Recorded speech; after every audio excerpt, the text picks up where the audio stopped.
Mon notaire et moi, avec la Chambre interdépartementale des notaires de la Cour d'appel de Lyon 1 Loire-Rhône.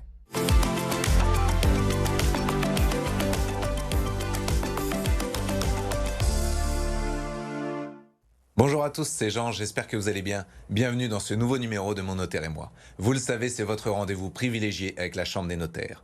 Aujourd'hui, j'ai le plaisir d'accueillir Maître Christine Bellombès, vice-présidente de la Chambre interdépartementale des notaires, qui est ici pour nous faire un point sur l'immobilier. Alors bonjour Maître.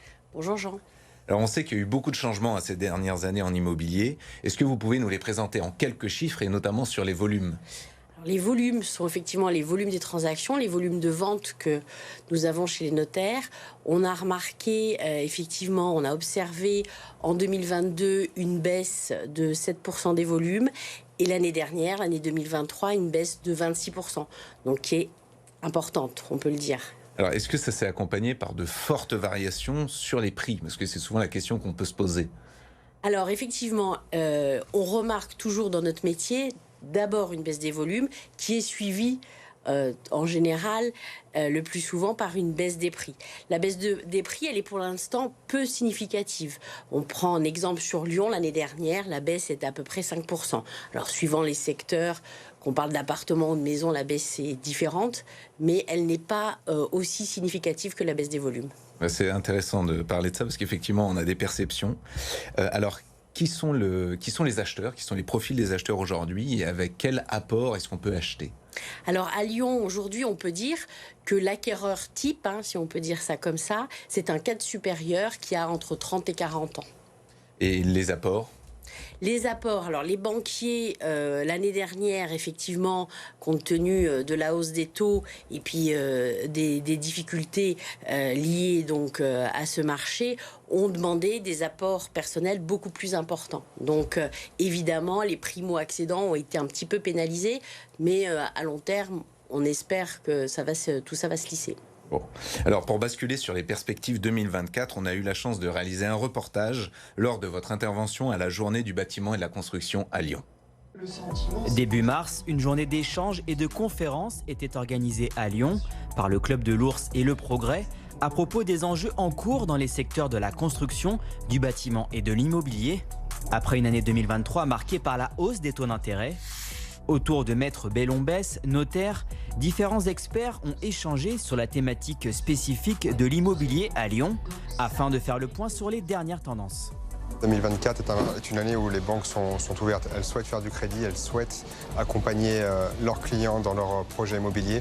À la différence des autres années où on pouvait emprunter avec un apport relativement faible, aujourd'hui ils demandent un apport de 7 à 8%, une épargne résiduelle et une gestion des comptes plutôt saine. On a beaucoup moins de restrictions et c'est devenu beaucoup plus simple d'obtenir des crédits immobiliers du moment où les différents critères sont respectés. C'est un peu tôt pour vous donner une temporalité sur l'année 2024. Mais effectivement, en tant que banque centrale, je peux vous annoncer aujourd'hui que, toutes choses égales par ailleurs, et si on reste sur ce beau trend de baisse de l'inflation, on devrait être en 2024 sur une année de baisse des taux, avec probablement une poursuite en 2025. Ce qu'on observe, c'est depuis le début de l'année, le fait que les prix dans l'ancien se sont ajustés, que les vendeurs acceptent d'ajuster donc à la baisse leur prix de vente, et ce qui permet de commencer à fluidifier le marché. En matière d'économie, rien n'est jamais inscrit dans le marbre, mais les différents secteurs semblent donc être optimistes pour les prochains trimestres de l'année 2024. Alors comme on a pu le voir dans le reportage, l'immobilier va bouger en 2024, c'est une bonne nouvelle. Et c'est notamment grâce aux taux. Qu'est-ce que vous pouvez nous en dire ? Alors les taux ont commencé à baisser en début d'année. On a également une annonce de la Banque de France qui nous dit que les taux vont continuer à baisser. Donc ça, c'est la bonne nouvelle qui continue. On devrait arriver à des taux d'à peu près 2,5-2%, peut-être en fin d'année 2024, début d'année 2025. Alors est-ce que justement cette modification sur les taux va permettre un redémarrage sur l'année 2024 ? C'est la question que tout le monde se pose. Effectivement, la baisse des taux, c'est la première bonne nouvelle, mais ce n'est pas suffisant.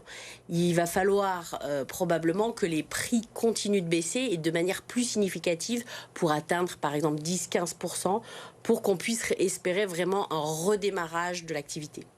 Alors on voit qu'il y a des reports probablement sur des régions un peu limitrophes à Lyon ou même au Rhône. Est-ce que vous avez ressenti ça, vous, dans les transactions?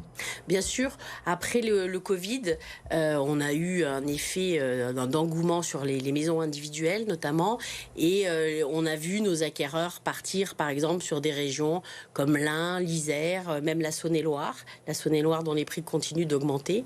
Mais aujourd'hui, compte tenu du fait que les prix vont baisser à Lyon, il est probable que ces acquéreurs reviennent vers la capitale des Gaules. Alors aujourd'hui, le logement, ça reste un sujet prioritaire pour les Français? Absolument. On a une étude du Crédit Foncier récente qui nous dit que 7 ménages sur 10 considèrent que acheter, devenir propriétaire reste une priorité pour eux.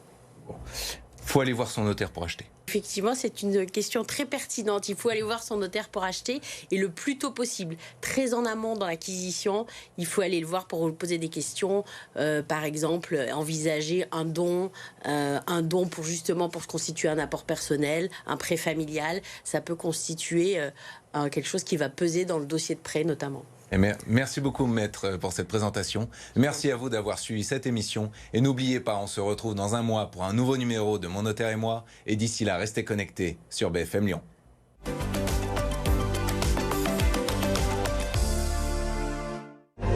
C'était Mon Notaire et moi, avec la Chambre interdépartementale des notaires de la Cour d'appel de Lyon, 1 Loire-Rhône.